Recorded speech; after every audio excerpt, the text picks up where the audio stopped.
For those who have transitioned into the I just go home and go to work phase, when did that happen? Did you have a realization of some sort within yourself? Like it was a self-realization, like, oh, this is just what life is, right? And for those who are always on the go, like, I'd be interested to know, like, why the hell you ain't sat down somewhere? Not that you need to, because if you don't, you have choice. Hey, kings and queens and everything in between. Welcome to this episode of a Sip with Samad podcast. And I'm your host, Samad. Let's jump in.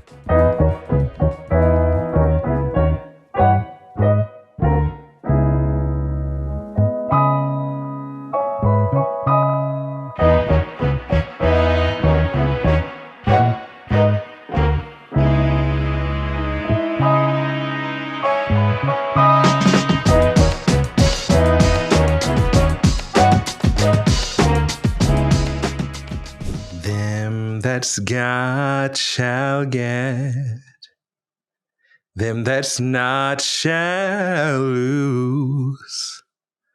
So the Bible said, and it still is news. Mama may have, and Papa may have, but God bless the child that's got his own, that's got his own. Yes, the strong get smart while the weak ones fade. Empty pockets they don't ever make the grade. Mama may have and Papa may have, but God bless the child that's got his own, that's got his own.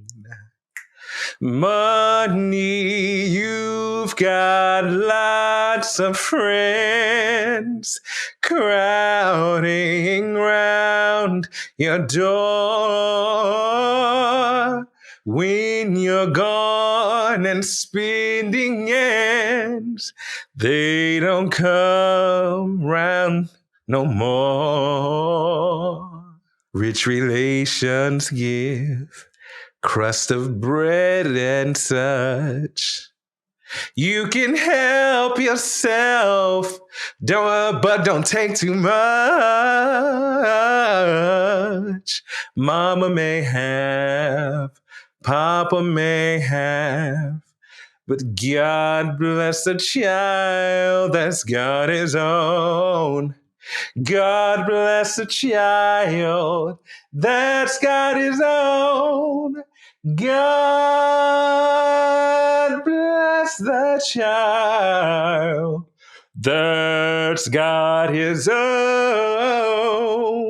His own. Sorry, I went to my show choir. My inner Liza Minnelli came out just now. So I actually love this song. Billie Holiday sung it. Phyllis Hyman sung it. Some everybody sung it. It became famous by Billie Holiday, actually, for those who may not know this. So I actually was doing some reading, and of course, Trusty Dusty Reddit said that the phrase, God bless the child that's got his own, implies that those who have their own resources and are self-sufficient are deserving of God's blessing. And I'm not trying to get holy-roly here, but it also was saying that this song was derived from Billie Holiday asking her mother for a loan, and in asking her mother for the loan, who benefited from Billie's success, and she didn't provide the loan to Billie. Billie, I guess, responded back to her mother by saying, God bless the child that's got his own. And so that's where the song comes from. I don't know why this song has always, even as a kid, I used to love hearing this song sung by both Phyllis Hyman and Billie Holiday. But Phyllis Hyman did... That ending was actually Phyllis Hyman because she sung it years ago and I tried to sing it. It ain't really for me, but I love to hear it just because of the story behind it. So welcome back, y'all. I am, of course, Samad West Keys, host of a Sip with Samad podcast, and you are sipping with me. We are sipping together, and I'm just so happy to be here with you yet another week. So last episode, I was tired as hell this episode, I'm still tired, but not as tired as I was before, where I was falling asleep while trying to do Uber Eats orders. That was a sad, sad day. Sad day. Sad day. Oh, Jesus. But I'm here nonetheless. I'm really excited. I got some things to share with you all, some thoughts to share with you all. And we're going to go down this rabbit hole together, which I'm really excited about. But before I get started, what am I drinking today? What am I drinking? So, look, I told y'all the last episode. I'm going to tell you again. Now that I've embarked upon this journey called fatherhood, I don't have the time like I used to go about and researching drinks. At some point, and if you all know somebody who want to get in while we're still rising, because like I try to tell people all my life, get in now while you can, because once I get there, I'm not sure if this is gonna work, right? Because I don't know. So, but if you know somebody who wants to make drinks for the show and surprise us with some things, as long as it's not gin, but I mean, if you're making a drink, and I'll try it. Don't want to, but yeah, gin. Everything else I'm down for. But somebody who wants to make drinks on the show, we can feature them. That would be bomb. I would love to do that. Also, if you know anyone who's into sort of marketing and production for podcasting, of course, this is a fully funded program by moi, and the funds aren't limited. So if you need some course credits or something, I got you. We can work this out. And I write great letters of reference. If you don't know, ask some of the people I've wrote references for. I've gotten people into college and everything else. So anyway, what are we sipping on? We are sipping on a Casamigos Anejo, one of my go-tos. I have some of the other stuff upstairs, but that last one I tried, I'm not going to say the name of it. You'll probably guess, but I wasn't really a fan. So it was a tequila. It just wasn't giving anything that the aftertaste, like with my tequilas, I try to find one that it takes me on a journey. So you take the first sip, and it hits you, right? It's like it's a little burn, but it's a burn with some flavors that are just opening up. And so then you start tasting like some nodes of vanilla, some nodes of oakiness, and then it's still rising at the end. I'm making this up, but it sounds good, doesn't it? But I'm not making up the flavor profile, but this whole process, this is not a process for me. I never share this. So.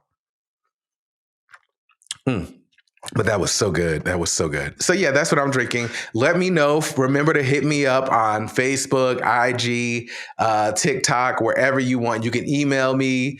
Some people found my number and called me. Let me know what you're drinking, because I do like to try new things.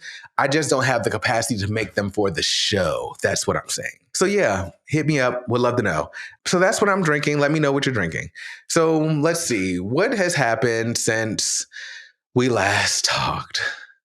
Where do I start? I guess I'll get the baby update out the way, because I'm sure y'all care about that more. So she's getting bigger and bigger by the day.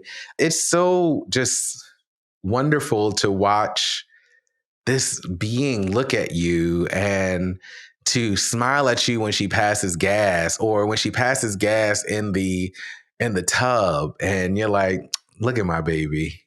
I mean, it's just fatherhood I never thought it was a different feeling, but it is. And it's hard to describe. And I can now understand why a lot of men, Black men in particular, because I've seen a lot of white guys talk about how they love fatherhood. I don't know many Black men who I love fatherhood. Like, I've heard them openly say that.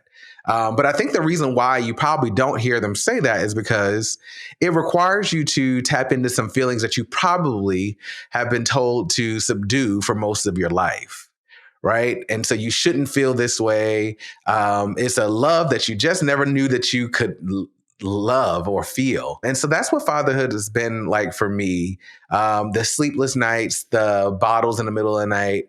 I love it. I love her. I love the way it's made my family unit so much more connected. And it's not to say that I don't give side eyes still, because I do. Because we still... I can't help it. But I love just this idea. It's so, and every day I'm learning something new about myself. I actually was talking to some friends more recently, and I was sharing with them that, growing up Black, you see women, your aunties, your mothers, your grandmothers, just like immerse themselves into the church experience. And I was talking to some friends, and I was like, it all makes sense now to me. It all makes sense. In order for you to be a Black woman and send your children out into this world, and this is not, well, I'm talking about Black women or women of color right now, but I'm talking more specifically, I'm not saying that this is just generalized to us, because I'm sure white women do it too. You have to believe in something greater than yourself in order to send your kids out into this world every day. Like something that you have to believe in to know that it is something bigger, greater, stronger, more powerful than you to protect your child. And I haven't been to church in Lord knows how long. And I can tell you a story about that after I get done talking to tell you about my feelings. But I haven't been to church in so long. But I'm like, more recently, I'm like, damn, I need to get back because that's, when she starts going out in this world, I need to be spiritually ready and booted and suited and everything else in between. So, but yeah, no, it's fatherhood is a hell of a thing. I probably said that last week. I can't remember because I was tired, but it's a hell of a thing, and I'm enjoying this journey. Thank you to all the friends who've reached out. Thank you to the friends who've fallen back. And thank you to the friends who continue to support. I'm actually not mad at the friends that have fallen back. I'm not mad about that because this probably wasn't your space. This wasn't your storyline to lean into. There probably is one. This wasn't it. But I've also had the opportunity to connect with some old friends, some people I haven't talked to in a while, and also some friends who were parents. And I feel like now that I'm a parent, we've gotten closer now. Like they actually hit me up randomly to talk, which I just want to say, y'all could have done this while you had the kids. And I felt like my friends who had children, they were kind of pulling away. But now I get it. I don't have time to respond to everybody's text message. So we could be good friends. I may not see your text message till tonight, which is so unlike me. So unlike me because I hate seeing a number on my phone. However, I'm at this stage in life where you may text me at 9:00 and I saw it and I read it. I read the text message, probably even started to respond. And then something happened. A baby cried, a bottle needed to be made. It might be bath time. Who knows? And now that text has just been left unread. So I apologize to all the friends and family, even who I set the tone for much of my life, where I responded to text messages immediately. If I didn't respond to a text message immediately back in the day, now I could say it was back in the day. If I didn't respond to text messages then, like back then, that was, or pre-child, let's say it that way. If I didn't respond back then, that means I didn't want to respond and I probably saw it. Now I'm saying I probably saw it. I would love to respond. However, something has happened and things change. I hope this doesn't spill over into my email inbox because I need to read all of my emails. Like the other day I saw the number 25 and it freaked me out. Is anybody else like that where you can't see? And I know people who can have thousands of unread emails and messages, and I don't understand how you function. That is it's actually likened to a serial killer.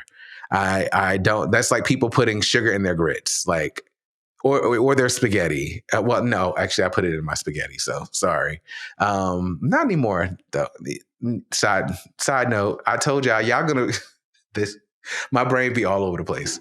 So, let me tell you why I stopped going to church.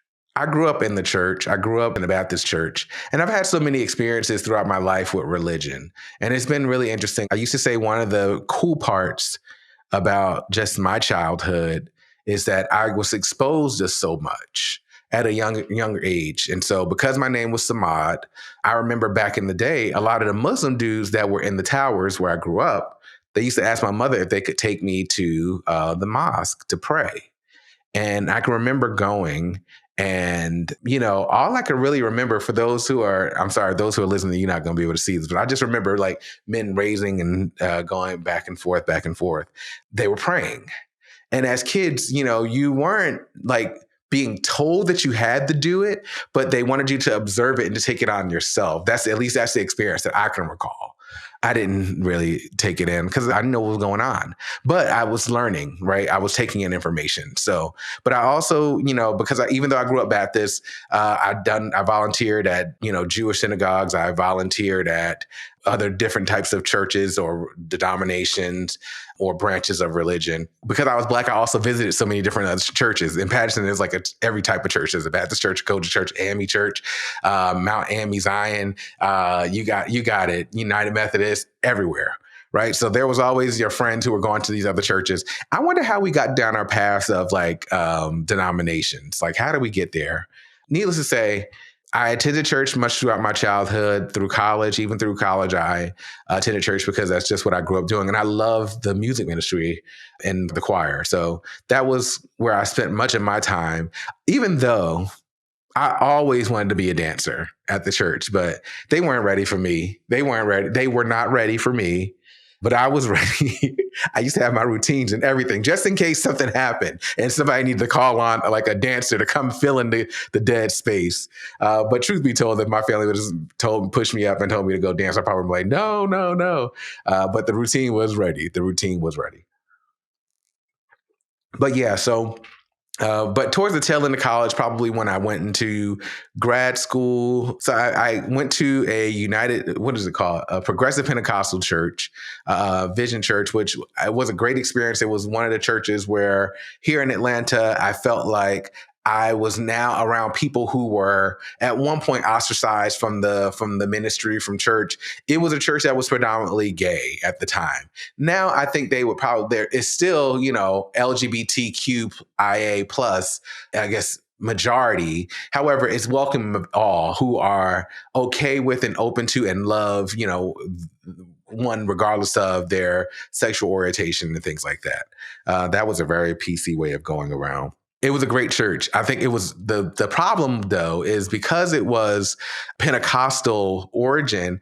By the time we were leaving church, I was exhausted.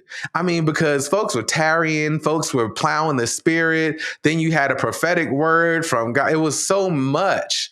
And it was like one of those situations where the choir would stop and then start up again.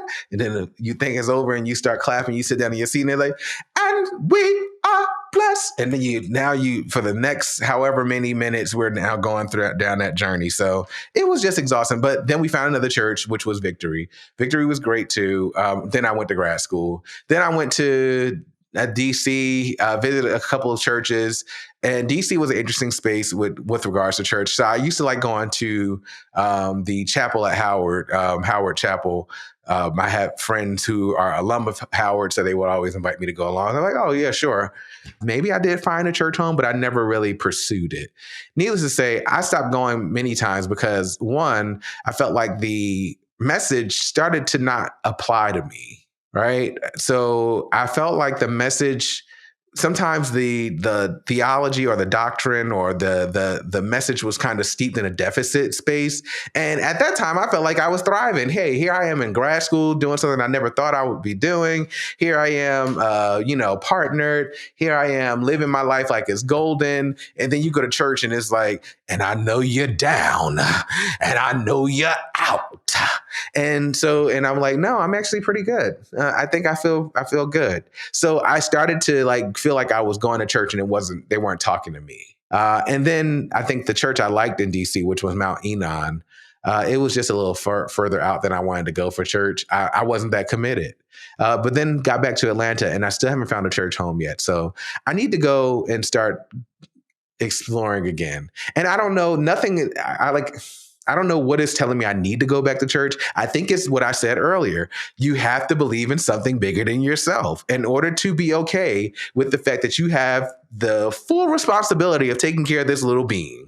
So yeah, that's my little run on about me in church. I'm hoping to get back, especially growing up, and being young and gay and going to church. And you heard so many people say things about you not being there, or them sissies up in church. I'm so tired of the sissies. Like you hear all that type of stuff and you be sitting there like, oh, and I remember being in church and hearing people at the pulpit say things disparaging about folks that were gay who might have been in the congregation. And the fact of the matter was that a lot of the choir was gay, the choir director, usually the musicians were straight, but even still, it's like these people are working their asses off for the Lord, for ministry, and all you're doing is telling them that they shouldn't be there. And I feel the same way even when I hear like certain brothers of mine in my fraternity. They have so many disparaging things to say about brothers who are in the LGBTQ legitimate, all right, that space, yet and still we do majority of the work. So make it make sense. Make it make sense to me but that's why I kind of, whenever I get into those situations where I don't feel like you want me to be my authentic self, I have to pull back. And so church was an instance where I pulled back. And honestly, if I'm being completely frank with you, my fraternity is a space where I pull back. I'm active, nationally. Nobody's done anything wrong to me. I don't know. Maybe something was done wrong and I just haven't let it go. So maybe I should bring this up in therapy. That's why I'm bringing it up here with you. So another update that's happened since we last chatted is I am officially on parental leave. I don't know what to do with myself. I really don't. So everybody's like, so what are you going to do on leave outside of taking care of this baby? And I'm like, take care of this baby. And I'll probably do some planning, life planning, right? Like, I think that this is probably one of the few times in life where I'll have an opportunity to like sit down and plan my life out, like map some shit down. And it's not to say that I haven't done it before, but I haven't had to do it while not having other really, really big responsibilities. And right now, my big responsibility is this baby and we're at work. Yeah, that's it. I mean, myself, of course, everything wouldn't be a responsibility if I wasn't alive. So, but yeah, I just feel like I'm going to plan. I want to do some things professionally. I want to sit down and think through that and what that could look like and strategize on what that could be. This is something that I don't take for granted, right? Like I have the time to bond with Avery, but I also have the time to bond with myself. And bonding with myself consists of me planning out my life from a professional standpoint, a life standpoint, I want to do some investing. I have some career tracks that I want to further explore. Yeah, this is going to be a bomb ass time. And I get to bond with my baby the whole damn time. So this will be fun. I'm going to be planning her life too, within reason, because, kids go whatever way they're going to go. We as a parents can plan, but your kid going to do what your kid going to want to do. All you can do is just provide exposure and guide. That's I'm saying that to myself now. Is that you might have a plan. All you can do is provide exposure and hopefully something sticks. So yeah, that's what I'm going to do with my time off. This is difficult for me because I am not the relaxed type. So even when I don't have anything to do, I need something to do, right? I'm your friend who goes to the spa. I keep my watch on just in case the clock is not working in the wet area. So that way I can time myself. Like, I'm like, okay, I'm going to give myself 20 minutes in this hot tub. Okay. All right. 20 minutes. Now I'm going to go to the dry sauna. All right. Now I'm going to go to the Himalayan sea salt sauna. And I'm going to the ice room. And like, I'm that person. And I'm like, okay. And I have a massage at, 120. So let me go ahead and get myself together. Like, it's ridiculous. So one of my newer friends, a new sipper, was like, who's a therapist, was like, you should probably talk to your therapist about this. So yeah, that's definitely something I need to bring forward, and also something I'm being mindful of, even and just in engaging Avery, so that way she doesn't feel like every moment has to be filled with something to do. And I'm not saying that that's how I was raised. I don't think so. But I'm definitely like, hey, but I'm like, girly, it's okay to just sit there and stare off in the space. Like, when was the last time you as an adult had the opportunity to just stare off into space without falling asleep? I can clearly remember as a kid looking up in the sky in the car and just thinking, making visuals of the clouds and saying, oh, that looks like that, or that looks like Snoopy, or that looks like that. Like, when was the last time you had that moment? I encourage you, seriously, like, I am not on my motivational tip right now, even though this might sound this way. Take a moment to look up in the sky and look up at the clouds and just spend some time imagining. Let your brain go into that area. Let your creative juices just free your mind, and the rest will follow. But no, I definitely, yeah, I'm looking forward to this. I'm looking forward to this opportunity. So I want to switch gears. I normally don't talk about movies, but now that I've been at the house for a bit, I've had a chance to watch some TV, which I normally don't really do, or I usually have it on, but I'm not watching. So in this case, I've watched. I guess these are all movies. So The Union with Halle Berry and Mark Wahlberg. It was interesting. Haven't really seen Halle play in much lately. But the thing that I just want to bring forward, the reason why I'm bringing this one up is because in the movie, it was based in New Jersey. Yeah, I know, I'm a Jersey tomato. And I guess Mark and Halle grew up in Patterson. And I felt some type of way. There were comments that were being made like, oh, so you just want to go back to Patterson and do nothing? And I was like, wait a minute now. Hold up. I can talk about Patterson. If you're from Patterson, you can talk about Patterson. Halle Berry and Mark Wahlberg and whoever wrote this script, you can't talk about Patterson negatively. I don't even let Alan talk about Patterson, and he's married to Patterson. So the movie was meh. It was supposed to be like an romantic action, I guess. I don't know. It was some romance there or feelings there, but it was mainly like an action flick. But that was my only qualm with that one. I've watched Desperate Lies, but I really haven't had a chance to get into it. So I ain't really even gonna talk about that one. Let's see. I also watched Average Joe. So it's on Netflix, and Average Joe was interesting. I mean, I encourage you to watch it. There's only one season. It says it was a pilot. It came out in 2023. And so Average Joe had a bunch of different actors in it that I've seen before. I don't know their names exactly, but the one that was probably the most familiar and the one that was, I guess, the main actor in the entire miniseries was Dion Cole. Now, I will say it was difficult taking Dion serious in this movie just because I'm always used to him playing something or someone so unserious.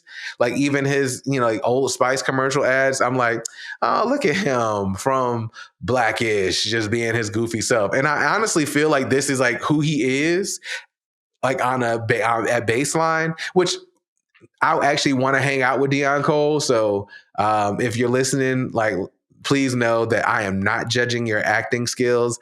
I actually think that you're playing your character well. We can hang out and we can talk about this more. So you can stop listening now because I'm about to talk about this movie still. Thank you, Dion. But I couldn't take him serious. And there was a lot of killing and murdering and all that stuff going on.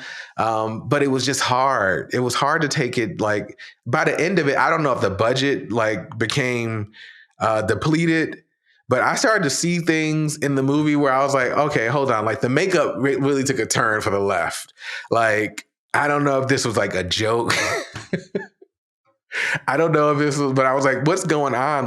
The scars on Dion, the woman who played Dion's wife in the movie, it was like, wait a minute now. Why you have these three squiggly lines here and you got these bandages going over it? And like tic-tac-toe. And then one of the guys, he got stabbed in the eye with the wiring to the toilet handle. And his eye, he just had some putty over it and it was red. It was just it was stuff I was catching. And I was like, oh my God, why am I so overly critical? When did this happen? But then I realized, no, the movie, something just happened and the budget must have taken a turn and they weren't able to finish the way that they started. It was good. You should watch it. And Dion, once again, this is not you. I think that you did the best you could, what you had. But you played your character. So I think that's why you were cast for this. So also I watched Deliverance with Andra Day, Monique, Glenn Close, It's a Lee Daniels movie. It was good. I got to watch it again before I talk about it. So I'm giving you all a heads up. Like, I'm not going to say much right now. Maybe I might talk about it in the next episode. So by then, maybe you watched it. But yeah, it was interesting. I definitely have to watch it again. I will say I will give it to what's her name? Anjanae Ellis, I think is her name. I love watching her act. I love seeing the versatility that she has and just her skills and going from different characters. She played in Lovecraft Country. She played Dr. Maddie Moss Clark. She played Isabel Wilkerson, Cass. So she played her in the movie Cass.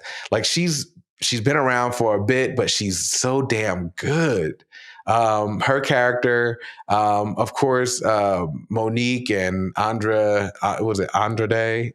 Andrade? I can't. I've been drinking, so. But she was good too. I wasn't expecting that. I could not get over the fact that they made that woman, what's her name? Glenn Close, I think is her name. They made her into a black white auntie. Like that white auntie that you have that you didn't know, like she's confused you all your life because you thought that she was black, but you found out that she was white and you were shocked because you probably said some stuff about white people in front of her but she probably was saying it right back with you. That white auntie, that's who they made Glenn Close in this movie. And it was crazy to see like, wow, she was phenomenal too. But I love to see the diversity of the characters. I guess Lee Daniels and Monique made up. So kudos, good job, y'all, keeping it. We're moving by ourselves, but we're a force when we're together. But they did well. Monique did well. I wanted more of her, but it wasn't it wasn't a Monique film. But yeah, I just have so many questions. So I'm going to watch it again and then I'm going to come back to you with the questions that I had. And maybe you can help me if I can't help myself in getting to those, like the answer to those.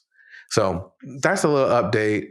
All right. So what's been on my mind? I probably told you all a little bit about what's been on my mind. There were a couple questions this week that came up. The first was, when did you settle down and just work and go home? Like, at what point did you realize that you weren't doing that? Like that you weren't like out in the streets that you were before, right? So I can recall, probably in DC, that was my last like little bit of, oh, I'm a career man. I'm going out in these streets. I don't know why I'm moving my shoulders like Pepe La Beja. For those who don't know who Pepe La Beja is, please watch Paris is Burning and you'll understand the reference. But yeah, I don't know what happened or how it got there, or how I got here. But yeah, when I was in DC, it was very much like I was partying, I was having a good time, socializing. And now I realize, and I don't know if this is just a product of being 40, is everybody going through this? Is it because of the fact that, I'm married? Are my single friends going through this? But when did life become you just going to work and coming home? And I will say part of the challenge is Atlanta. Atlanta's not a place where you can like do things after work with people because everybody lives so far away where we all live spread out. This person's going to the southeast, this person's going just straight south. Like we're all over the compass and we don't really socialize. I can remember when I lived in DC, I used to come down here and try to get friends together. Like, oh, let's grab happy hour. Let's grab happy hour. And it will be like me and another friend. And in addition to that, you can't do happy hour here on drinks in Atlanta or in the state of Georgia, I believe.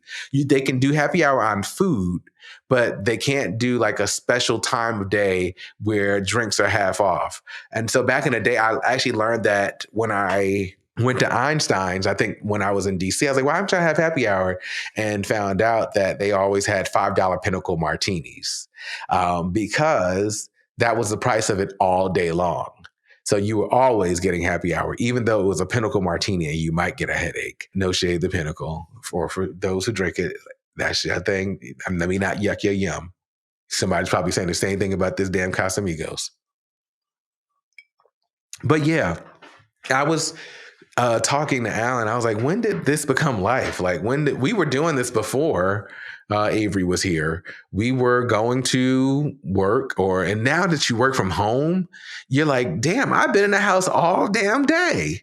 Which is crazy to me. Like, I need to find an office outside of home because I like socializing, and I feel like I might be becoming an introvert somewhat sometimes.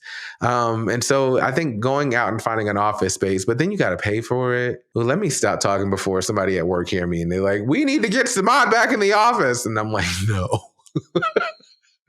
So I never mind. I lied. I like coming home. I like staying at the house all day. I work here, and I have my little federal policy and regulation signed up about me getting a 15 minutes and everything. But no, when did that become life? Seriously, like I don't like going out to the club. I actually went out this past weekend because it was House in the Park here in Atlanta, and so I wanted to go to the actual House in the Park, but I can't ever find nobody to go. Like some folks are like, that's like a one-time deal. Other folks are like, yeah, I can go, but I need to have a tent and a special setup. Then you got those friends that's like, oh, let's get a tent. And then you're like, okay, sure. I've done the research on how much it costs to get a tent. I think they probably wanted you to do it. And then they would go ahead and be underneath the tent, but they weren't trying to really contribute to the tent. Now it makes sense. It all makes sense. Damn it. They wanted me to pay for the tent. Well, y'all know me. I'm a little frugal. I will contribute to the tent. I wasn't paying for it. So I guess that's why we never went as a group to House in the Park. But no, I went to a function. It was actually DJ Kemet and Frank Ski and some others there. And so they were doing like a house set. They were switching out and did like a little DJ rotation, which I got my dance on. I'm going to post the videos on social media to let you know I still got it. But I definitely went with the wrong shoes on. Should have went with something a little bit more comfortable. And I'm nursing like my ankle is bothering me just randomly. So. But I did dance, had a good time. Me and Mike, shout out to Mike, my ride or die. If you mention going someplace where there's house music and Mike ain't occupied, he will definitely go with you. So he's always a person that's typically out with me at those types of functions. You could also see that it was catering to people of a certain age, which was interesting because there were seats all throughout the venue. So you can go ahead and get your little two-step on, and then you go find you a little seat and sit your ass down until your song came back on. And I was like, this is indicative of my age and the age group that I hang out with now. Yeah, but I still love me some house music, so I'll dance all night long. And if you get me real good, the ancestors starts talking to me, and I'll be in a trance on the dance floor. But it was great. Enjoyed it. But I say all that to say, I'm sorry, I got on the side, a little tangent. Y'all just go with me on these tangents. And this is how I would be if we were talking in person. No, I don't really go out much. I go out to things like that every now and then. But other than that, it's like really, you wake up, you work, you go to the gym, like you start trying to find things to do to get out the house. At least I do. Like now it makes sense why when I worked in the retail banking industry, I worked at a branch that had a lot of seniors that would come in. And those seniors, I think they would just come in and they would cash like a little $2 check and they would smile at you like, yes, I just cashing my check, came to get some bananas today. And you like, really? Like, really? You came in here for this $2 check? They were just doing it to get out the house. And sometimes I do the same thing. While I'm not going to cash and checks inside the supermarket, I will just go around the corner to grab some grapes. Seriously. Like, I would go to Publix, go grab some grapes and come back. Or like, oh, let me go get a piece of candy. Like Publix is the corner store. So it's interesting. And then other times I'm like, I don't feel like going out. So anyhow, when did this become life? And will it get worse? And is it wrong? Like, because sometimes I see people who are like older than me and they're always moving and they're not in the house, right? And they are always on the go. And it's not about like going to work and going home. They go to work, go home, go to here, go to there, go to everywhere. And I'm like, sit down somewhere. Just making me nervous. But then I'm like, is there anything wrong with that? So it's not anything wrong with that. But for those who have transitioned into the I just go home and go to work phase. When did that happen? Did you have a realization of some sort within yourself? Like it was a self-realization, like, oh, this is just what life is, right? I'd be interested to know. And for those who are always on the go, like, I'd be interested to know, like, why the hell you ain't sat down somewhere?